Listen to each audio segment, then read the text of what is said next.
to cast my vote for president. Oh, we're suffering until suffrage. Not a woman could vote, no matter what her age. Then the 19th Amendment struck down the restriction rule. Oh yeah. And now, pull down the lever, cast our ballots, and we endeavor to improve our country, state, county, town, and our school. Those pilgrim women who braved the boat could cook the turkey, but they couldn't vote. Even Betsy Ross, who sewed the flag, was left behind the first election day. That's right. Then Susan Anthony and Julia Ho, Lucretia Mott, and others showed how they carried signs and marched in lines until the long last the law was passed. Oh, we're suffering until suffrage.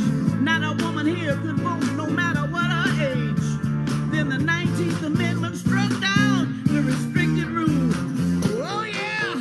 Oh yeah. And now we pull down the lever, cast our ballots, and we endeavor to improve our country, our state, our county, and our schools. Right on. Right on. Yes, the 19th Amendment struck down the restricted rules. Right on, right on. Right on. Yes, the 19th Amendment struck down the restricted rules. Yeah, yeah. Right on. Right on. Right on. Right on. Right on.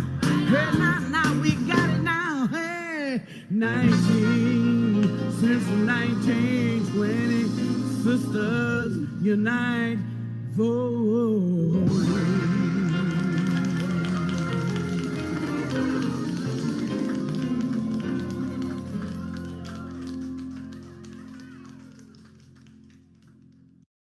Good evening. I'm Diane Habino, co-president, and with Kathy McGuire, the other co-president, we're very pleased that we're able to celebrate our League of Women Voters of Montgomery County's 100 plus anniversary with you, and we look forward to a wonderful program this evening. In the audience, we have several elected officials: U.S. Congressman Jamie Raskin, Maryland District 20 Delegate Laura Charkoudian, Montgomery Council Member Sidney Katz, Circuit Court Judge Marielsa Bernard, and Gaithersburg City Council Member Lorianne Sales. We also want to acknowledge U.S. Senator Ben Cardin's kind words. He writes, "I'd like to extend a warm welcome to everyone taking part in the Anniversary Gala, which marks a great moment to recognize and celebrate how much the League has done to promote good government and civic engagement in our communities, and to thank you for ensuring that voting is accessible and a priority for all. Best wishes for many more years of service and activism." Thank you to all of our elected officials and all of you for being with us tonight.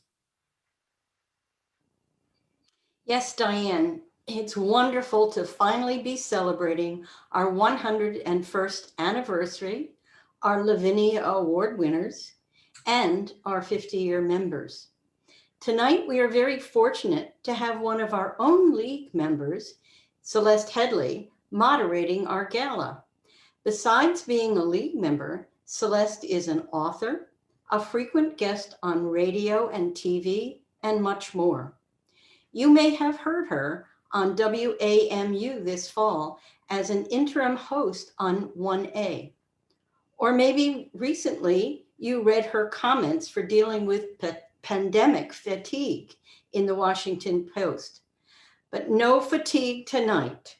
We are celebrating tonight. Tonight is a party. And I'm sure Celeste and our guests will provide us with a lot to smile about tonight. So I turn it over now to Celeste Headley. Hello, good evening to everyone. I'm so honored to be moderating this evening's celebration. This is a celebration of the League of Women Voters, founded in 1920, the very same year that the 19th Amendment became law. We were not able to get greetings from the LWV of the United States, but there's so much more tonight. We are especially happy to announce our 3 Lavinia Engel awardees. Lavinia Engel was an active suffragist born right here in Maryland in the county of Forest Glen. She was the Montgomery League's first president and the first woman to represent the county in the Maryland House of Delegates. Here's her story.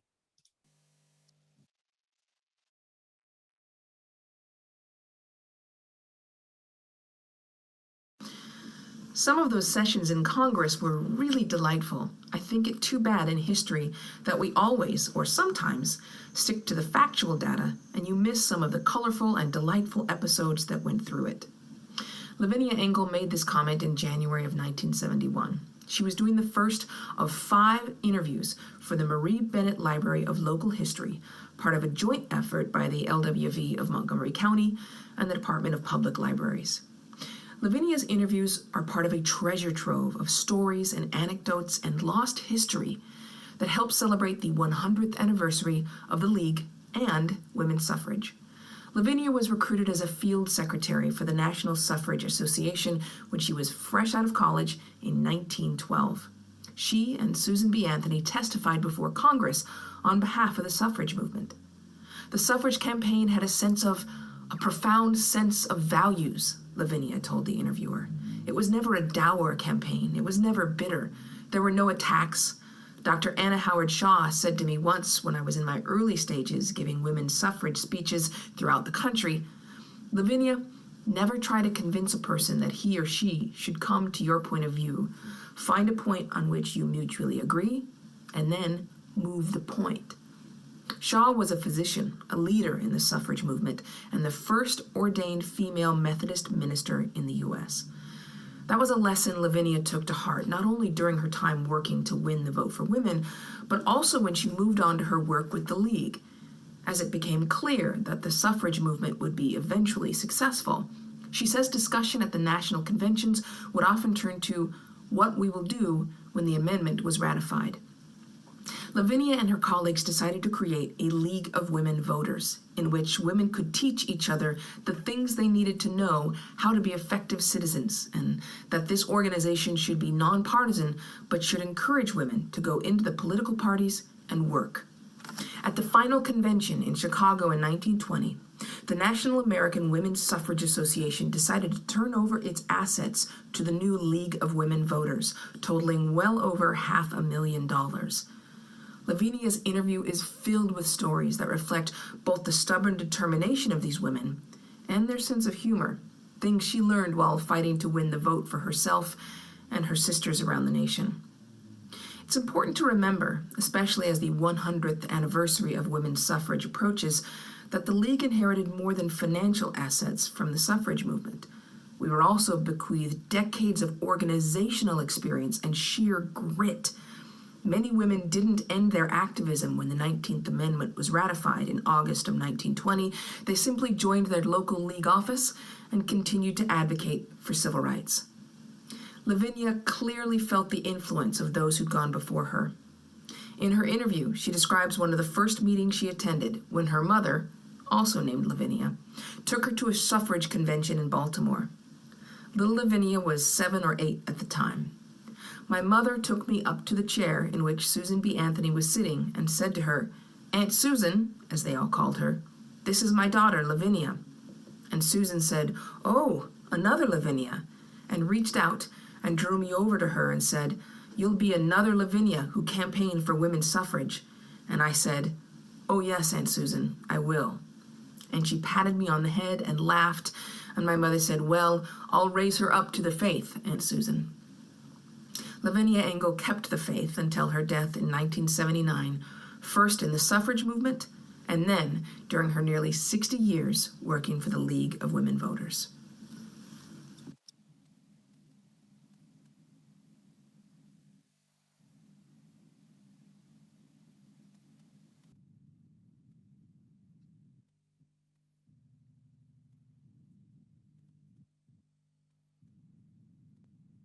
is a picture of the clock for Lavinia and LWV awardees. Every 3 years, the League honors either a member or a community member for outstanding service in civic engagement. And for our 100th anniversary, the League asked for nominations of women who've gone above and beyond the call of duty for service in government or as an elected official to create a more perfect democracy. Nominations were made, and tonight we celebrate 3 Montgomery County women. Our Lavinia awardees all have served the county in various capacities and are recognized for being women creating a more perfect democracy, something I think even now, especially now, we all appreciate perhaps more than any other time in our lives.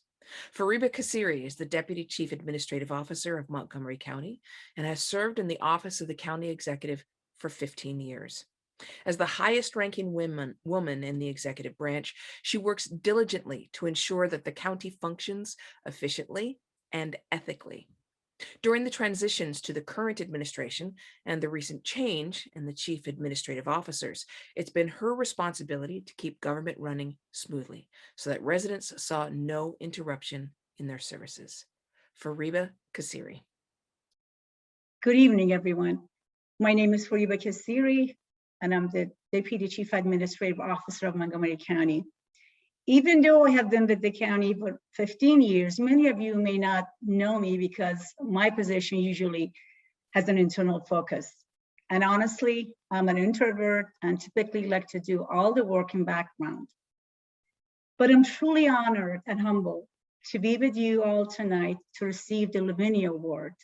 It is especially incredible to be receiving this award alongside Nancy Cobb and Nancy Navarro, 2 truly amazing leaders, giants in Maryland government. To League of Women Voters, congratulations on your 100+ years as an organization.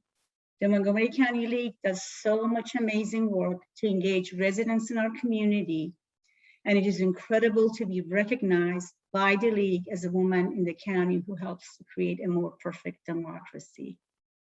I certainly do my best to do so every day. I was born in Iran. I came to the United States as a teenager in the midst of the Iranian Revolution.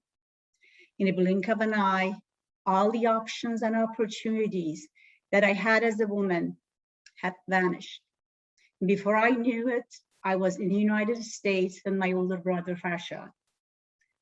I went through many confusing years trying to figure out my identity. I was not sure that I belonged or brought value. I saw my accent, cultural background, and upbringing as a disadvantage. All I wanted was to be just like my American friends. I wanted to be normal, or at least whatever that meant in America. After finishing college, when I entered the job market, it became abundantly clear to me that in the United States, my new home, the potential value of each individual is accepted and understood. I had people around me who valued me for who I was as a person, in spite of my differences. I began to feel empowered. I started to realize that even though I am different, I still had a voice and I was capable of bringing positive change around me. I started to discover my identity. I started to deeply understand those core values ingrained in me by my father, Nurullah, my mother, Latife, and my amazing grandparents, Mame and Agajun. I started realizing that I can breathe positive change into my surroundings, that I had greatness within me. I allowed myself to merge my core values that I learned growing up in Iran with the insights I gathered living in the US. And I continued to feel empowered by the mentors and amazing people that surrounded me. I will never forget this one individual, Robbie, who encouraged me to take the initiative and apply for my first management position in a fully male-dominated engineering field. I was shocked that this 5'2" Muslim woman with a funny accent got the job. Robbie was furious with me for being shocked. This experience deepened my appreciation of all the opportunities offered to me by lovingly adopted country and all the values ingrained in me by my parents and upbringing. I found my voice. But more importantly, I know that with no uncertainty, my two daughters, Melody and Sarah, have much stronger voices, and that my parents will always be proud of me for passing to my girls the sense of right and wrong they passed on to me. Even though I prefer to stay in the background, I know that my work matters and is impactful to our community. And I would not be able to make the impact I am making today without the support of those around me. The beauty of American democracy is the richness of the options that exist within the system. The decision that we make as individuals matter. Accountability, fairness, humility, transparency, and equality matter. As individuals, we have so much power. However, it is the community built with these individuals that really make democracy work. One person has the power to change what is around them, but as a unified community, we have the power to change the world. In the words of one of my favorite Persian poets, Saadi, بنی آدم اعضای یک پیکرند که در آفرینش ز یک گوهرند. چه عضوی به درد آورد روزگار، دیگر عضوها را نماند قرار. تو که از مهنت دیگران بیغمی، نشاید که نامت نهند آدمی. And translation in English, human beings are members of a whole, in creation of one essence and soul. If one member is afflicted with pain, other members uneasy will remain. If you have no sympathy for human pain, the name of human you cannot retain. This poem is inscribed on the United Nations building entrance. Again, I want to thank you for this incredible honor. I am so proud to receive the Lavinia Award and so honored to be here with you tonight as you celebrate this major 100-year milestone. Thank you. Fariba Kassiri, thank you so much. Thank you for your service and thanks for being with us.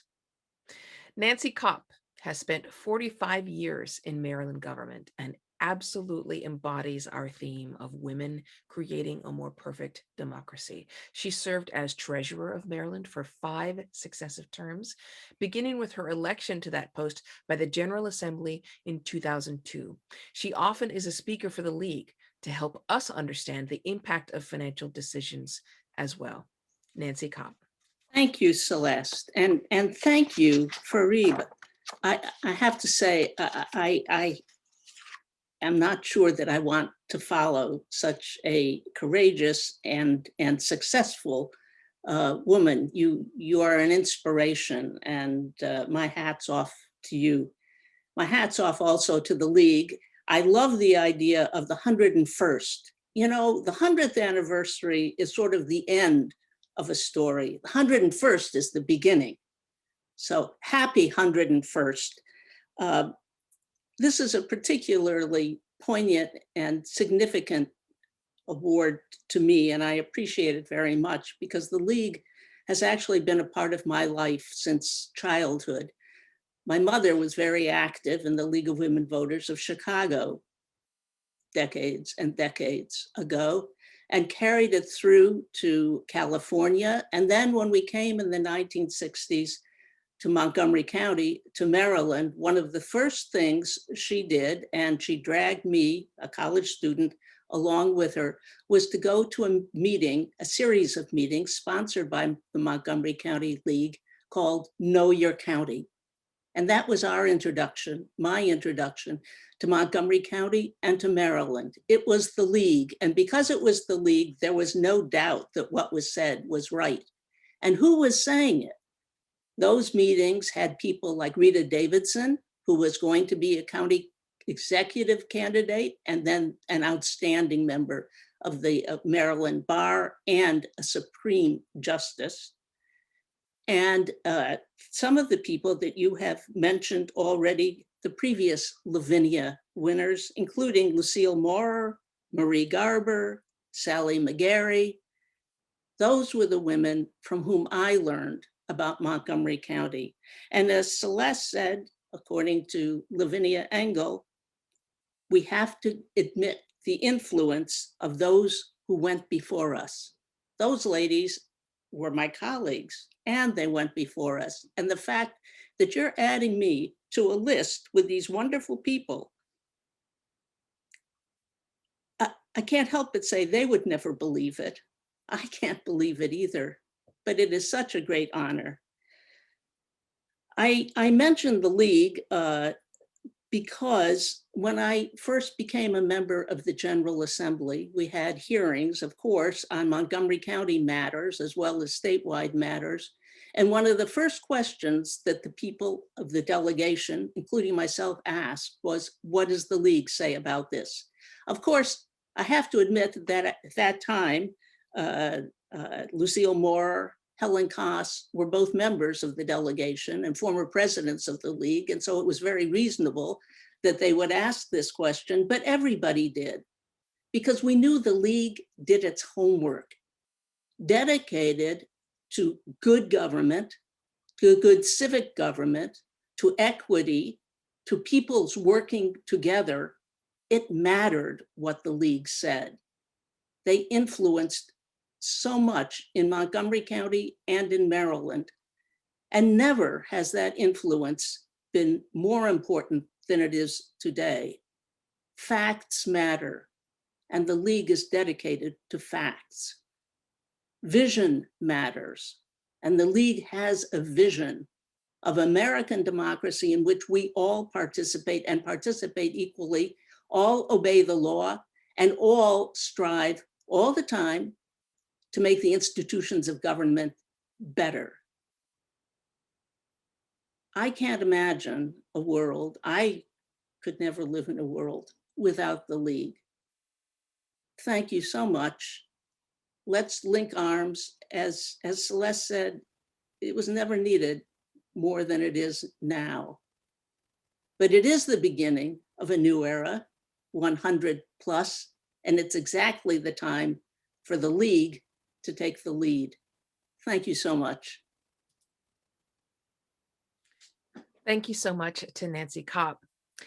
And now our third and final Lavinia awardee. Throughout her career, Nancy Navarro has worked to improve the lives of Montgomery County residents and to encourage and empower the Lecton community and other less connected county residents that might be interested and involved in county government. She is an incredible example of women creating a more perfect democracy.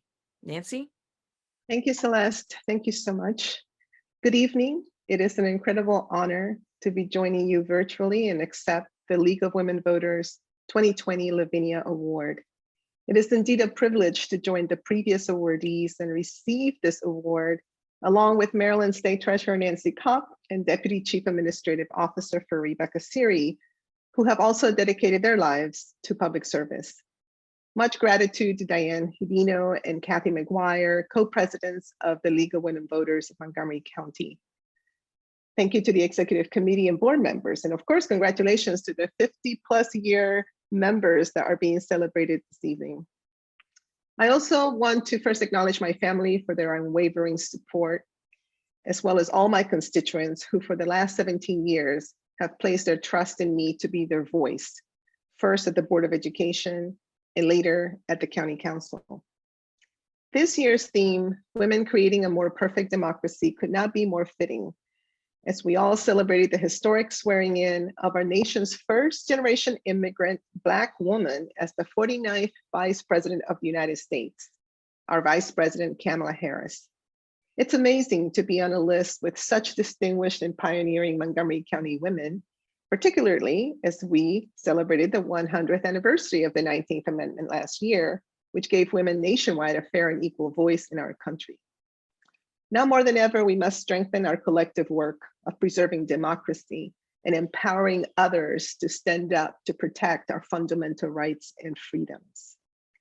Throughout my public service career, I have made it my mission to implement some of the structural changes needed to help eliminate the obstacles to opportunity for our next generation of leaders.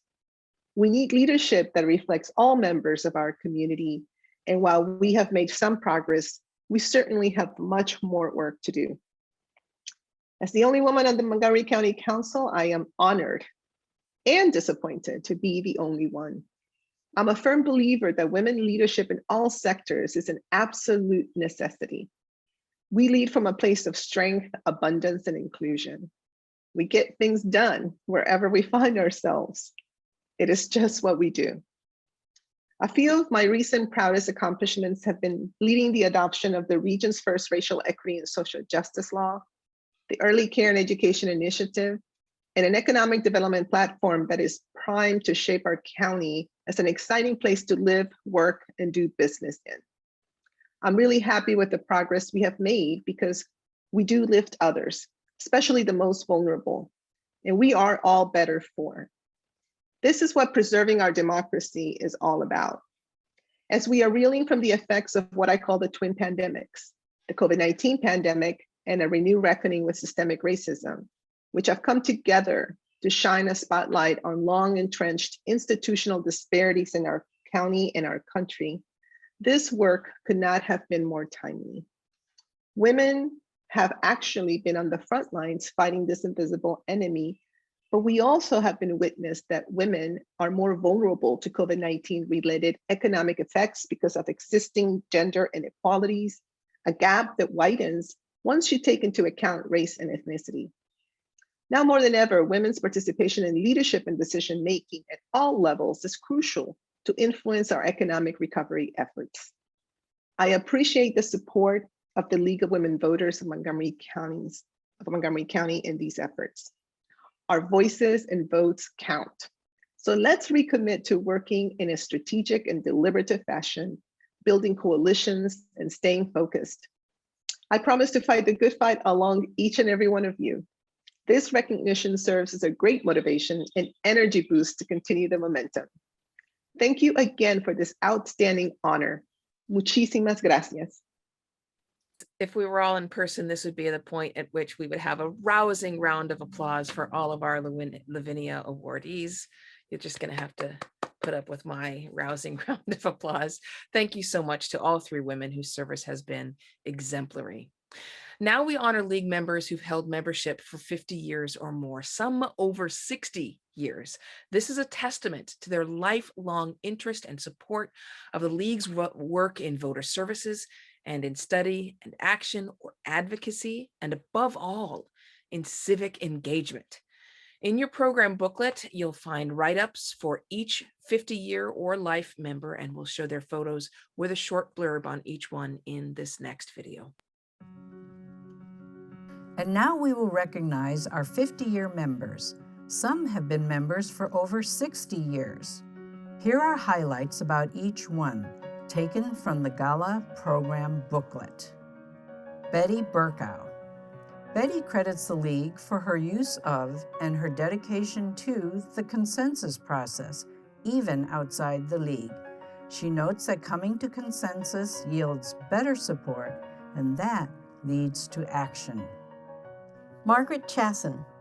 Margaret has built a long-standing relationship with the county government by being a good listener as well as a good questioner. And she reminds us that it's a two-way conversation. Marlena Cohn. Marlena is proud of the time she spent on the 1982 Voting Rights Act, working with local Southern leagues, the NAACP, and other Black groups to find evidence of voter suppression. Gloria Cole. Gloria Cole said 3 things that kept her in the League: good friends, issues that still need work, and the confidence that even with limited experience, a leaguer can do anything if she tries. Marlene Ehrlich. Marlene's favorite aspect of the League is being around the many smart and interesting women who join the League and the personal interactions that ensue. Sylvia Eidlin. Sylvia loves the League's important mission and recognizes how people working together influence what happens. She credits the League with helping her to build self-confidence. Anne Ellsbury. What Anne most likes about the League is the people because they are intelligent, industrious, and exciting to get to know. Marion Fox. Marion enjoyed lobbying the Montgomery County Council and our state legislators. She came to know them and they her. She deeply appreciated their efforts to improve the Maryland government. Carol Gross. Carol taught special education for many years and was pleased that her first study on juvenile justice in the early 1970s was also the first time that the League of Women Voters of Montgomery County looked at children's issues. Barbara Hankins. The Maryland League gave Barbara a place to meet smart, friendly people and to get involved in her community. She was also very involved in the leagues in Massachusetts and Texas. Ruth Hain. The League gave Ruth, a German immigrant, the opportunity to meet other women and discuss topics of interest. The League demonstrated to her the importance of volunteerism. Marcella Hill. Marcella is a lifelong activist, and although she is unsure why she first joined the League, she stayed because the League helped get the right people into political office. Barbara Knapp. For several years, Barbara attended and reported on weekly Montgomery County Council meetings, perhaps her most important contribution to the League. Sandra Laufer. Sandra has maintained her membership because she believes that the League does wonderful work educating people and doing things she believes in. Anne McDonald. Anne followed her mother's footsteps and joined the League. She appreciated the League's nonpartisan stance, its research, and the discussion groups. Holly Meyer.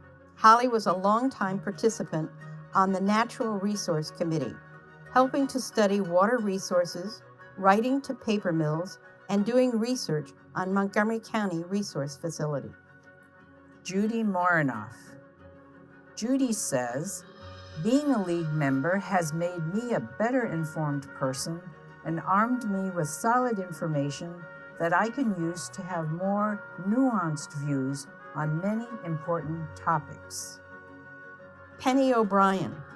What she remembers most about her 30 years in the Binghamton, New York League was the fight for Broome County to become a charter county. Sylvia Raphael. Sylvia says, the League provides the best postgraduate education in the whole world. Margaret Schweitzer. In addition to the League work, Margaret was very active in other activities. She spent 40 years in service with meals and 35 years to the Widowed Persons Service. Linda Silversmith. At a state League convention, where Governor Michael Dukakis of Massachusetts was the keynote speaker, she asked him, "Your mother is a League member. Why aren't you?" And he said, "Why don't you drop off an application?" We did just that, and he joined the League of Women Voters. Rosalie Sporn. Rosalie devoted her time to education and to inspiring others to do service. Joan Trafton. When Joan registered to vote for the first time, the registrar asked her to read a random portion of the Constitution and explain what it meant. Kathy Ziffer. Kathy used her writing skills to make a difference in the League's visibility and political life in the county. We appreciate and are very thankful for our 50-year members.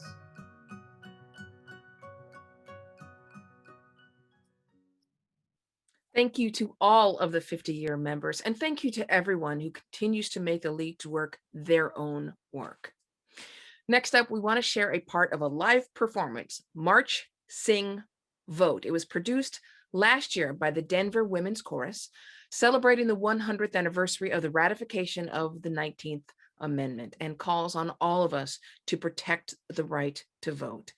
So sit back and enjoy as we share portions of that inspiring performance.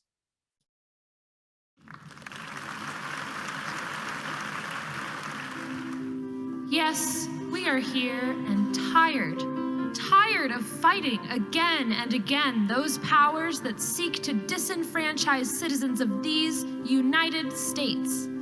But as radical reformer Lucretia Mott once said, "Any great change must expect opposition because it shakes the very foundation of privilege." we are here and awake to the reality that the right to vote remains as fragile as it is fundamental, and that the vote is a fundamental right of citizenship. We are still here and still alive and singing and commemorating and celebrating those radical reformers who led the way in stirring up the world to recognize the rights of women. Susan B. Anthony. Forget what the world thinks of you stepping out of your place. Think your best thoughts. Speak your best words. Work your best works looking to your own conscience for approval. Did I not feel that the time had come for the questions of women's wrongs to be laid before the public? Did I not believe that woman herself must do this work? For women alone understand the height, depth, the breadth of her degradation. Elizabeth Cady Stanton spoke those words in her address to the 1848 Seneca Falls Convention, a groundbreaking gathering of progressive men and women who met to discuss the social, civil, and religious conditions and rights of women. Stanton was instrumental in drafting the convention's Declaration of Sentiments, with resolutions fashioned after the Declaration of Independence. We hold these truths to be self-evident, that all men and women are created equal. The history of mankind is a history of repeated injuries and usurpations on the part of man toward woman. To prove this, let facts be submitted to a candid world. Those facts laid out in the sentiments described gross inequalities in women's education, property rights, employment, religion, and in marriage. Upon marrying, a woman merged with her husband and became civilly dead. She had no rights of custody over her own children. He has endeavored in every way that he could to destroy her confidence in her own powers, to lessen her self-respect, and to make her willing to lead a dependent and abject life. Over 2 days, the sentiments and resolutions were debated, especially resolved that it is the duty of the women of this country to secure to themselves their sacred right to the elective franchise. Stanton's insistence on including a resolution demanding the vote was thought too radical by most of those assembled, including Lucretia Mott. Lizzie, thee will make us ridiculous. It met great opposition, but with the support of Stanton's friend, the esteemed Frederick Douglass, the demand for suffrage passed. The torch had been lit, a movement begun. Over the following decade, national and regional women's rights conventions were held annually. The circle of women engaged in the debate widened steadily. At the center were Elizabeth Cady Stanton, the new movement's philosopher; Lucretia Mott, its moral force; Lucy Stone, its voice; and Susan Anthony, its organizer.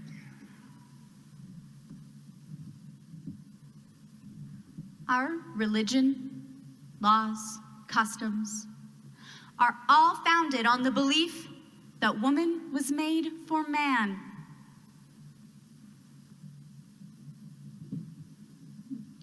The world has never yet seen a truly great and virtuous nation, because in the degradation of woman, the very fountains of life are poisoned at their source. In education, in marriage, in religion, in everything, disappointment is the lot of woman. It shall be the business of my life to deepen this disappointment in every woman's heart until she bows down to it no longer. Organize, agitate, educate must be our war cry. Stanton's and Anthony's relationship, begun in 1851 and lasting over a half-century, was to become one of the most consequential partnerships in American history. They were collaborators and co-conspirators, confidants and critics, clashing sisters. Stanton was thought and Anthony action. I forged thunderbolts and she fired them. Like Mott and Anthony, many of the early advocates for women's rights drew upon their Quaker values upholding gender equality. All of the early advocates for women's rights were also ardent abolitionists. The two causes sprang from the same seeds of moral reform.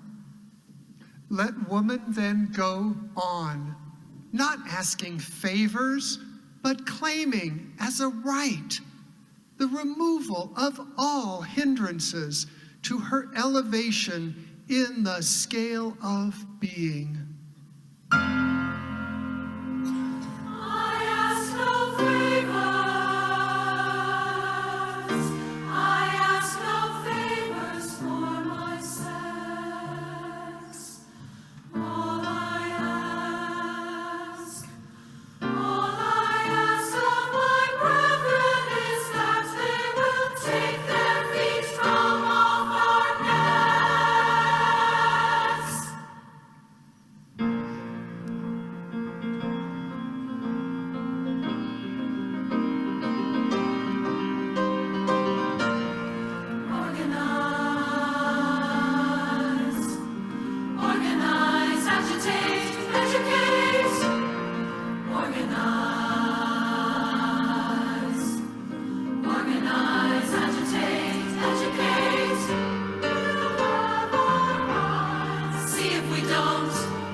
Justice.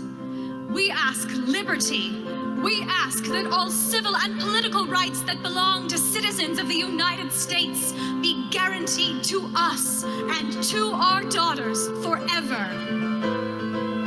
We take our stand on the solidarity of humanity, the oneness of life, and the injustice of all special favoritisms, whether of sex, race, country, or condition. If one link of the chain is broken, the chain is broken.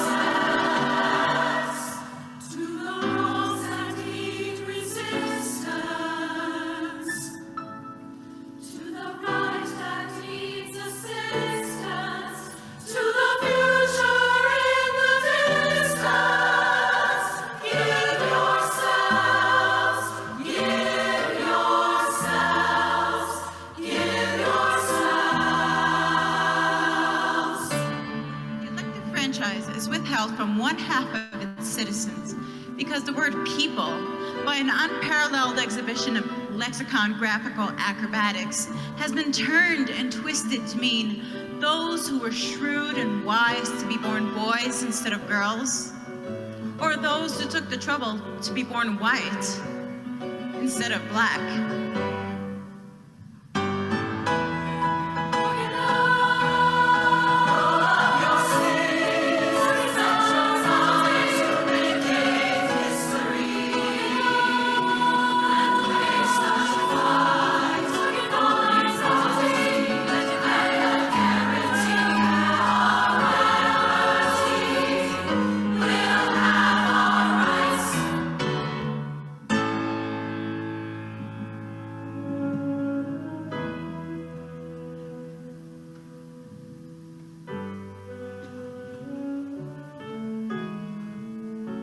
All we need is to continue to speak the truth fearlessly, and we will add to our number those who will turn the scale to the side of equal and full justice in all things.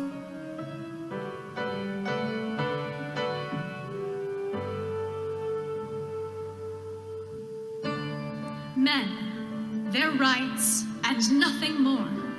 Women, their rights and nothing less.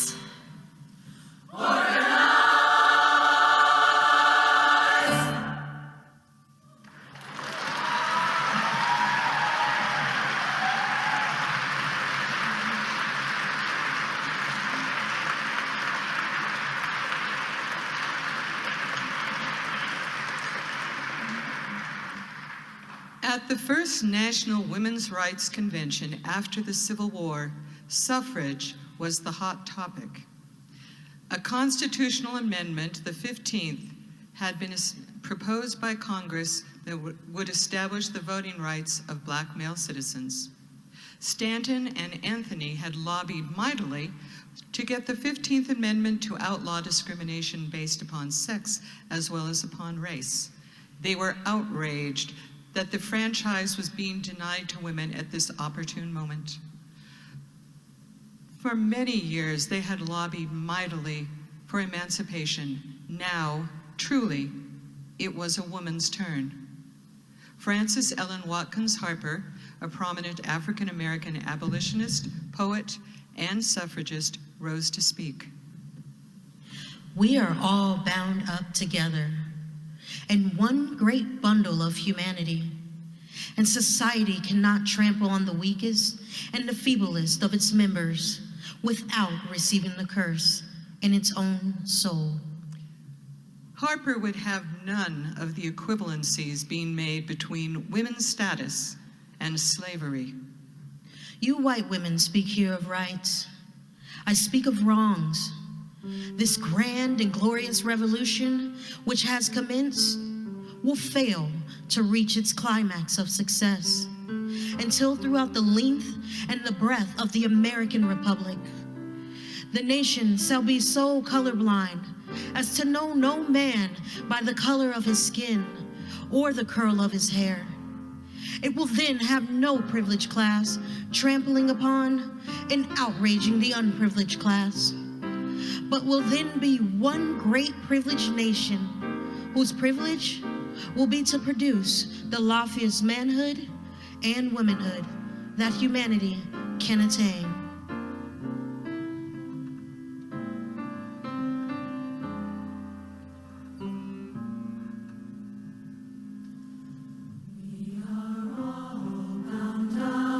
Humanity.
And yet, the 15th Amendment divided the movement. While many continued to support its passage and the goal of universal suffrage, Stanton and Anthony became determined in their belief that women needed their own constitutional amendment. The right of citizens of the United States to vote shall not be denied or abridged by the United States or by any state on account of sex. A white woman has one handicap to overcome, that of sex. I have two, both sex and race. Colored men have only one, that of race. Colored women are the only group in this country with two heavy handicaps to overcome, both that of race as well as that of sex. Until recently, the story of Black women suffragists has not been told. There were important figures from the beginning of the century, but as the 19th century drew to a close, a legion of Black women from both North and South formed groups dedicated to educational uplift and social justice. Led by women such as Mary Church Terrell, more and more Black women became supportive of the cause of women's suffrage. And so, lifting as we climb, onward and upward we go, struggling and striving and hoping that the buds and blossoms of our desires, born of success achieved in the past, with a keen sense of responsibility, which we shall continue to assume, we look forward to a future large with promise and hope, seeking no favors because of our color, nor patronage because of our needs. We knock at the bar of justice, asking an equal chance. Sadly, many white suffragists working for the cause did not extend an equal chance to their African American sisters. The National American Women's Suffrage Association, the NAWSA, with Anthony at its helm, employed a Southern strategy to appease the segregationists, as it was widely believed that women's suffrage would not be obtained without their support.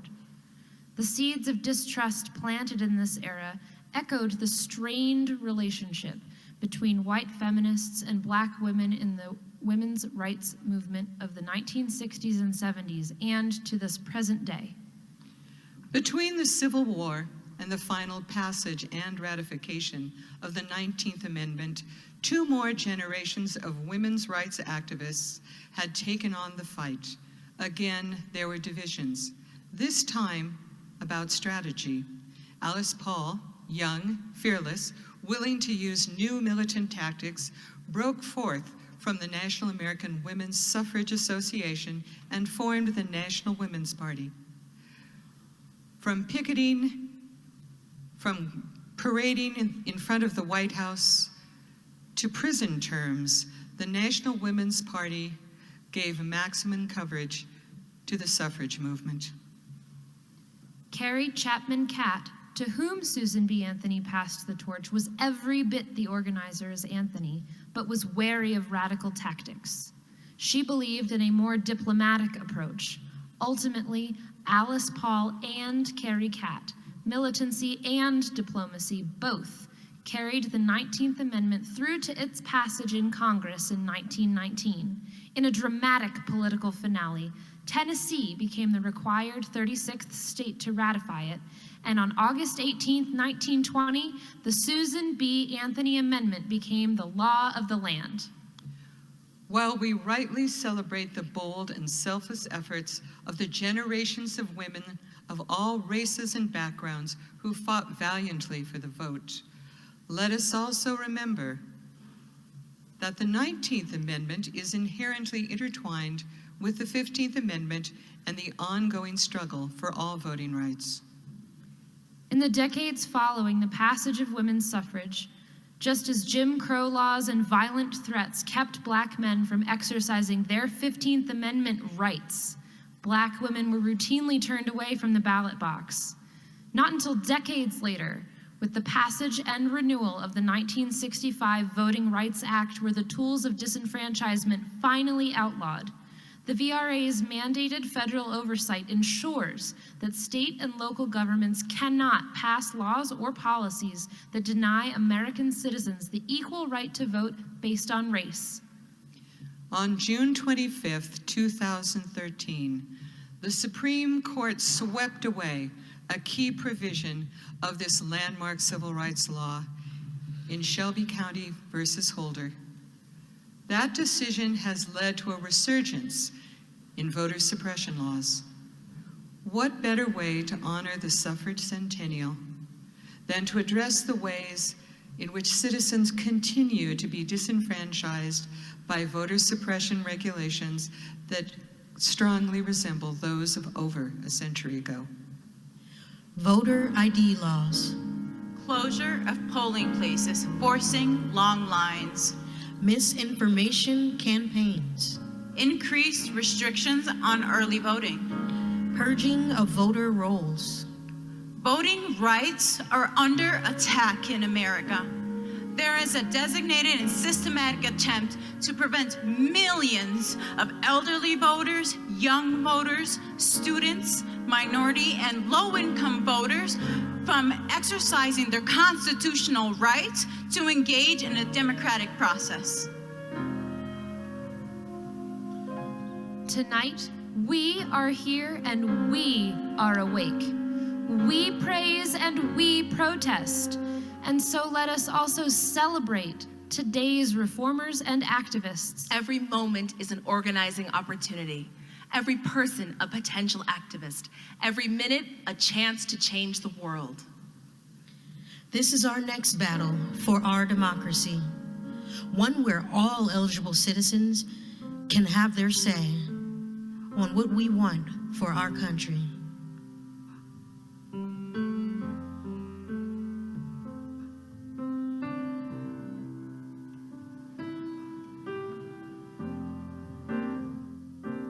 Struggle is a never-ending process. Freedom is never really won. You earn it and win it in every generation.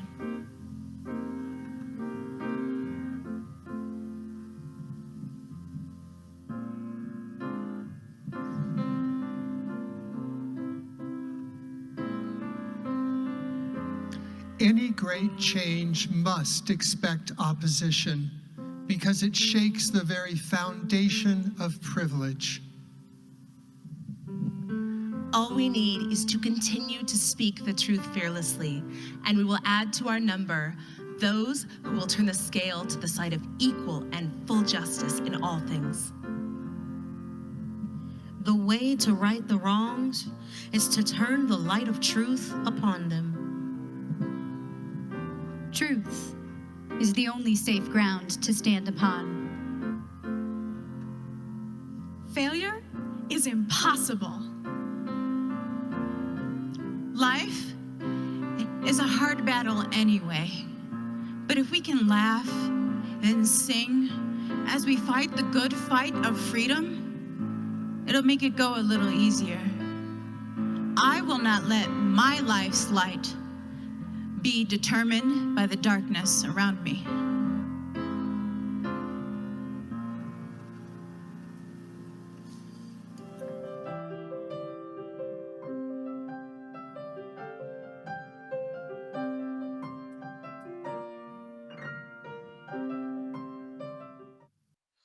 Thank you so much to the Denver Women's Chorus. I don't know about you, when they had that video of women getting off the train and marching, I got a little choked up. Anyway, we are honored at this point to introduce Ike Leggett, a man who needs no introduction because he served on the county council and as county executive, and we have enticed him to come out of his very well-deserved retirement to come and speak to us. And he is a longtime member of the league. Ike, thanks for being with us. Thank you so very much.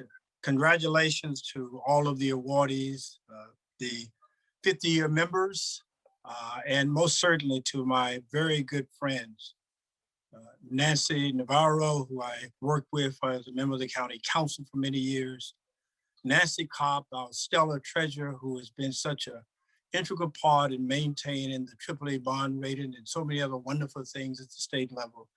And of course, Fariba Kasari, who I worked with well over 12 years in the office in Montgomery County's county executive. Congratulations. You could not have selected 3 more deserving awardees. I'm going to be very short. I want to just provide a quick message for you this evening that I think is appropriate for us. And the message starts off with a thought that I had recently.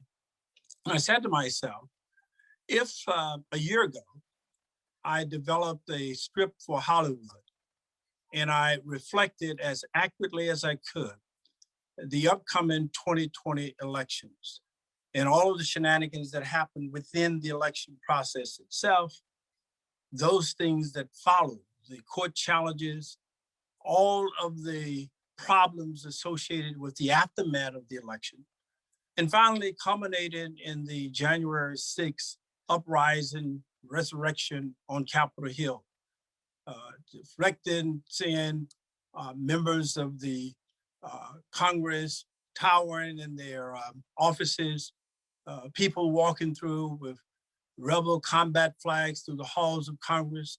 If I'd written a script for Hollywood and I described all of those things as accurately as I could a year ago and said, I want to make a movie of this, I probably would have had that rejected soundly, because it sounds so unbelievable that something like that can happen in America. Something like that can happen to our precious democracy. Yet it did. Our democracy is one that I still believe is one of the greatest creation in the history of humankind. I say that despite the challenges we've had in the past. I say that despite the challenges we have today. I say that knowing that this democracy of ours, at times is inefficient, at times it really doesn't work very well or very fast. At times when we see all kinds of challenges, it is a mess pit of challenges of complexion, confusion. I say it is still the best form of government that has been created anywhere in the world. I still stand by that. That is not to reflect the challenges we have. Those challenges, I think, were properly reflected on the inauguration day, when Amanda Gorman said the following. She said, "We've seen a force that would shatter our nation rather than to share it, would destroy our country if it meant delaying democracy." I want to repeat that again for you. We've seen a force that would shatter our democracy, our nation, rather than to share it, would destroy our country if it meant delaying democracy. Those are some pretty powerful words for a young lady to say, but I think that they accurately reflect our democracy, our country. That point that I looked so carefully at, sharing. Our democracy is pitted upon a number of things. One of the foundations of that democracy is that it is shared. Built into our country itself is the idea that it is shared. It is shared because we have 3 levels of government that are co-equal: the judiciary, the executive, and of course, our legislative branches. It is shared from the top to bottom, from the national, federal, the state and local government, and for all of the entities that fall beneath that. This question of sharing is really pivotal to the role that the League has played in so many years. Now, let's look at these challenges today. We have on one hand a very complex system that is questioned now in terms of its ability to respond to the challenges we see today. We have people who would rather shatter our democracy, destroy or delay it in order to preserve things that they want. In the midst of that sits our average citizen, the average citizen who sits in the midst of that individual, a citizen who's overweighted by all the complexities, all the challenges that we see, all of the things that they face in everyday life. Into this breach steps the Montgomery County League of Women Voters to help balance this challenge that average citizen sees and experiences each and every day, to provide information, to provide the kind of resources that are necessary to ensure that our democracy survive, to make certain that people are informed about who they're voting for, to insist and ensure that we have proper access to the polls. Those are the things that our League of Women Voters have done to help us to better share this democracy. Because unless we're able to do that, we can very well lose it many, many years to come. It won't come as a result of one single incident. It won't come overnight. It will be a gradual erosion of that. But because we've had in Montgomery County and around this great nation, the League of Women Voters, the League of Women Voters over 100 years now in Montgomery County, providing the resources and support that is necessary in order to have this foundation of sharing, to have people participate and to feel very good about our democracy. We have not been perfect, and we've not achieved all the things we need to achieve in order to make sure that it's properly balanced. If you think that we're in a bad state today, just think what would have happened had we not had the League over the last 100 years. It has helped us to ensure that our democracy survives and survives at a well-sustainable level. Now, they cannot do it alone. They need your help and the support of so many people. They need volunteers. There are at least 11 subcommittees that they have in which you can get out and participate in. They need financial resources to make certain that they can do all the things that we need in order to ensure that they help that average citizen each and every day. Let's step in and participate. Let's make certain that we can equal that balance of sharing so that years from now, we will not have this discussion about voter access. We will not have this discussion about the challenge that we saw on January the 6th. We will have a nation that runs efficiently. We will have a democracy that runs efficiently. We will have elected leaders that are accountable. We need the League of Women Voters to continue in that role, but they also need you. They need you to continue your support of them. Now, 100 years from now, I hope that we will not need all the help and support that we're talking about today.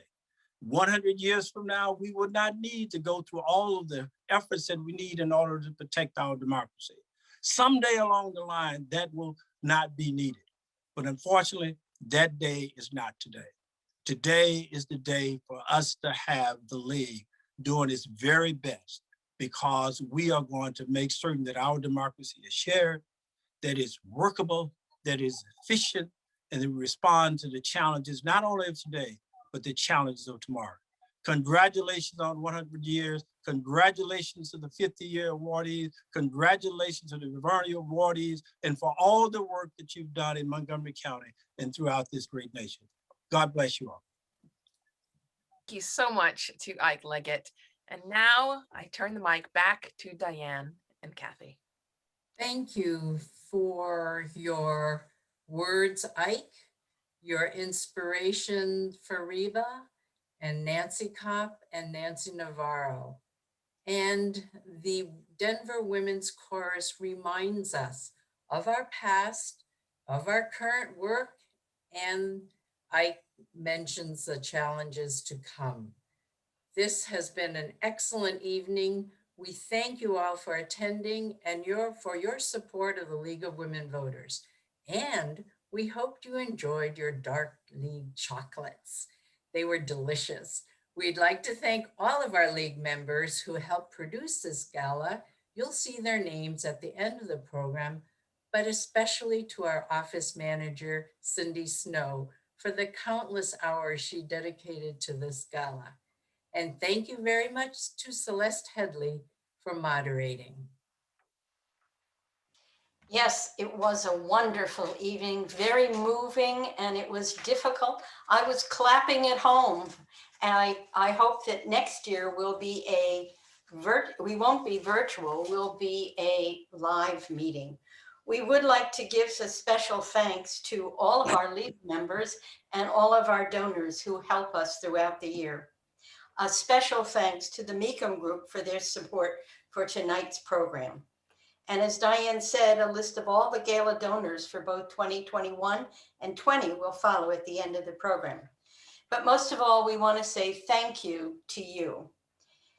Thank you to our donors throughout the year. Without your support, we would not have a voter's guide, provide election services, or be able to study and research topics and advocate on league positions.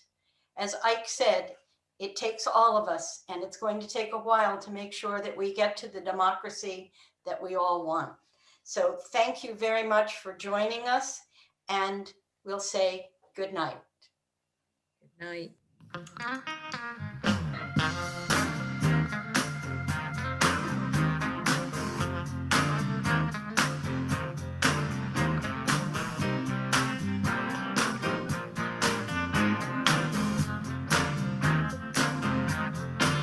Now you have heard of women's rights and how we try to reach new heights. And if we all created equal, that's us too. Yeah. But you probably don't recall that it's not been too long at all, since we even had the right to cast a vote. Right. Well, sure, some men bow down and call us Mrs. and let us hang the wash out and wash up the dishes. But when the time rolled around to elect a president, they said, see you later, alligator. Don't forget my mashed potatoes, 'cause I'm going downtown to cast my vote for president. Oh, we're suffering until suffrage. Not a woman could vote, no matter what her age. Then the 19th Amendment struck down the restricted rule. Oh yeah. And now, pull down the lever, cast our ballots, and we endeavor to improve our country, state, county, town, and our schools. Those pilgrim women who braved the boat could cook the turkey, but they couldn't vote. Even Betsy Ross, who sewed the flag, was left behind the first election day. That's right. Then Susan Anthony and Julia Ho, Lucretia Mott, and others showed how they carried signs and marched in lines until the long last the law was passed. Oh, we're suffering until suffrage. Not a woman here could vote, no matter what her age.